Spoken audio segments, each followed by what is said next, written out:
Gloire à Dieu. Seigneur, nous te disons merci pour cette nouvelle journée que tu as encore accomplie dans nos vies. Nous te sommes reconnaissants pour le souffle de vie, pour le mouvement, pour la santé. Ô Dieu, que cette journée soit une journée bénie pour tes enfants. Merci pour ce message que nous nous apprêtons, Seigneur Père éternel, à partager. Nous invitons ta présence dans nos cœurs, dans nos vies. Tu éloignes toutes ténèbres de nos vies au nom de Jésus-Christ. Nous chassons la confusion, la distraction, la lourdeur, toute divagation mentale. Ô Dieu, viens et prends la première place, que toute chair se taise. Reçois la gloire. Au nom de Jésus-Christ. Amen. Que Dieu vous bénisse au nom de Jésus-Christ. Nous prenons la parole de Dieu en ce jour dans l'évangile de Matthieu. Matthieu chapitre 5, nous allons lire à partir du verset 13 jusqu'au verset 16. Matthieu chapitre 5, versets 13 à 16. Je suis dans la version de Louis II. Vous êtes le sel de la terre, mais si le sel perd sa saveur, avec quoi la lui rendra-t-on? Il ne sert plus qu'à être jeté dehors et foulé aux pieds par les hommes. Vous êtes la lumière du monde. Une ville située sur une montagne ne peut être cachée. Et on n'allume pas une lampe pour la mettre sous le boisseau, mais on la met sur le chandelier et elle éclaire tous ceux qui sont dans la maison. Que votre lumière luise ainsi devant les hommes, afin qu'ils voient vos bonnes œuvres et qu'ils glorifient votre Père qui est dans les cieux. Gloire à Dieu. Que toute la gloire soit rendue à notre Père, Dieu Tout-Puissant, l'El Shaddai, le Yahweh. Voici un passage. C'est Jésus-Christ qui parle. Ce passage fait référence aux croyants. Durant cette étude, nous avons pour but d'encourager quelqu'un qui en a encore besoin. Nous venons encore réveiller spirituellement quelqu'un qui en a besoin, attirer l'attention de quelqu'un en ce jour sur la vérité de la parole. Ces passages que nous venons de lire nous disent des choses très importantes. Premièrement, nous disent que nous sommes, en tant que croyants, le sel de la terre. Nous sommes la saveur de ce monde. Et pour ceux qui se posent la question de savoir ce que c'est que le sel, à quoi ça sert, nous savons que le sel, c'est un ingrédient qui est indispensable à l'organisme, bien sûr. C'est quelque chose dont nous ne devons pas abuser dans les aliments parce que ça peut être nocif, mais le sel à la base, c'est quelque chose d'indispensable à notre organisme et c'est quelque chose qui permet de renforcer le goût. C'est également quelque chose qui sert à la conservation des aliments. La parole de Dieu nous dit en ce jour que nos vies en tant que croyants, en tant qu'enfants de Dieu, doivent être pleines de saveur pour notre Dieu, notre Père qui est dans les cieux. Dieu nous demande d'être des croyants enracinés en lui, des croyants pleins d'efficacité, des croyants pleins de saveur et non des personnes fades, et non des personnes qui ont perdu cette saveur, et non des personnes tièdes, donc des personnes inefficaces. Et pour cela, Dieu nous demande de nous préserver de toute espèce de corruption, la corruption à tous les niveaux qui peut se trouver dans ce monde, afin que nous ne soyons pas des personnes fades, afin que nous ne perdions pas de cette saveur, de ce sel. Ce passage nous dit également que en tant que croyants, nous sommes la lumière de ce monde. Et nous savons que le monde vit et marche dans les ténèbres parce qu'il est sous la coupe du diable. Nous le savons parce que c'est 1 Jean 5, verset 19 qui nous enseigne que nous sommes de Dieu et le monde entier est sous la puissance du malin. Quand on dit que c'est sous la puissance du malin, cela veut dire que physiquement, quand on regarde autour de nous, on voit qu'il y a la lumière parce que bien évidemment, il y a un soleil qui éclaire chaque jour. Et il y a la lune également qui éclaire la nuit. Mais spirituellement, si on regarde ce monde, nous allons nous rendre compte que ce monde marche dans les ténèbres parce qu'il est sous l'emprise du mal. La société est plongée dans les ténèbres. Donc, le monde est perdu et ce monde qui se trouve donc dans les ténèbres a besoin de la lumière. Ce monde a besoin des croyants parce que le croyant est la lumière du monde. Cette lumière que nous avons est celle qui nous provient de Christ que nous avons reçu. Nous sommes là pour éclairer ce monde. Il dit au verset 16 que votre lumière luise ainsi devant les hommes afin qu'ils voient vos bonnes œuvres et qu'ils glorifient votre Père qui est dans les cieux. Les ténèbres, c'est quoi? Les ténèbres, c'est représenté comme le mal, le péché, les abominations dans lequel plusieurs personnes dans ce monde sont plongées. les catastrophes, les guerres, les divisions, les méchancetés et autres. Sans oublier même l'incrédulité, l'indifférence par rapport à Dieu et à sa parole. Le monde dans lequel nous vivons est un monde qui aime le mal. C'est un monde qui vit dans le mensonge. C'est un monde qui rejette, qui aime même la vérité. C'est quelque chose qui dérange. Jean chapitre 3 verset 20 nous dit « Car quiconque fait le mal est la lumière et ne vient point à la lumière de peur que ses œuvres ne soient dévoilées. » Voilà un passage qui nous montre que le monde dans lequel nous vivons, c'est un monde qui déteste la lumière. Et ils ne s'approchent pas de la lumière parce qu'ils ont peur que cette lumière vienne exposer leurs mauvaises œuvres. C'est ainsi que nous voyons dans ce monde beaucoup de personnes. Bien qu'elles aient connu ou entendu parler de Dieu, bien qu'elles aient demeuré même au sein des assemblées, sans scrupule, se détournent, se compromettent pour la gloire de ce monde.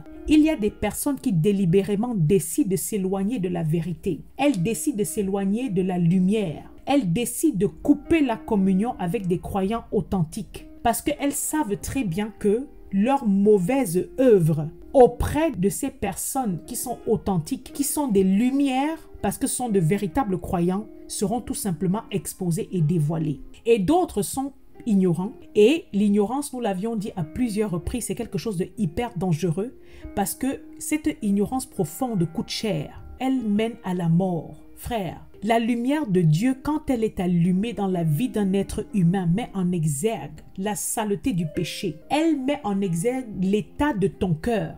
S'il y a de la méchanceté, de la jalousie, de l'aigreur, de la haine, la lumière de la parole de Dieu va venir mettre cela en exergue. Parce que la vérité, c'est que les ténèbres enfoncent encore davantage les gens dans le mal, dans l'abomination. On voit des gens qui vivent une vie où ils n'ont plus de scrupules, ils n'ont plus de freins. Le mal est devenu leur normalité. Le mensonge pour eux est devenu la vérité. Et la vérité, c'est devenu le mensonge. Moi, j'ai personnellement eu à rencontrer quelqu'un qui me l'a dit en face, que pour moi, le mensonge, c'est la vérité. Et la vérité, c'est le mensonge. Je peux vous assurer que ça fait froid dans le dos. Quelqu'un qui vous fait ce genre de déclaration sans sourciller, avec un regard tout à fait normal. C'est pour cela qu'on voit tout autour de nous tout genre d'abominations qui ne choquent plus les gens. On voit les adultères, c'est monnaie courante. On voit comment quelqu'un décide, quelqu'un bien que sachant que l'adultère, c'est quelque chose de condamnable par Dieu et par sa parole. C'est quelque chose d'immoral, de mauvais, va décider de s'enfoncer, de vivre dans l'adultère. La personne n'a plus le scrupule. Alors une telle personne, clairement vit dans les ténèbres, a décidé de rompre la communion avec Dieu, de s'éloigner de la lumière pour vivre dans les ténèbres. On voit comment les mariages sont de plus en plus bafoués. On voit comment les meurtres sont monnaie courante. L'homosexualité, alors, c'est grave. Tout le monde est homosexuel maintenant. Ce sont les expériences auxquelles même les hétéros se livrent. Les gens rentrent dans ces choses parce qu'ils sont complètement perdus dans les ténèbres. Ils ne voient pas où ils vont. L'adversaire fait accepter tout genre d'abomination aux gens. On voit les infanticides. Mais Dieu nous dit au milieu de tout cela dans Philippiens chapitre 2 verset 15. Afin que vous mis pour les croyants, soyez irréprochables et purs, des enfants de Dieu irrépréhensibles au milieu d'une génération perverse et corrompue, parmi laquelle vous brillez comme des flambeaux dans le monde. Ce passage de Philippiens chapitre 2 verset 15 nous informe que le monde est pervers et il est corrompu. Et tout ceci est engendré par les ténèbres dans lesquelles ce même monde est plongé. Qui dit ténèbres dit mal, dit corruption, dit perversion. Mais nous, en tant que croyants, celles de la terre, lumière du monde, Dieu nous invite à vivre comme des flambeaux, comme des lumières, comme des torches, des chandelles au milieu d'autant de ténèbres, de perversion, de corruption. Tu ne te conformes pas à ce monde. Et pour cela, tu dois être un croyant sérieux avec la parole de Dieu. Tu dois constamment veiller sur tes voies, en écoutant la parole de Dieu, en respectant la parole de Dieu. Tu élèves ta vie tous les jours devant le trône de grâce. Tu dois toujours mettre en avant de tout ce que tu fais la parole de Dieu, qui est la volonté de Dieu. Tu dois sortir du milieu de l'abomination. Tu dois annoncer le règne de Dieu autour de toi. C'est ce que ce passage nous dit.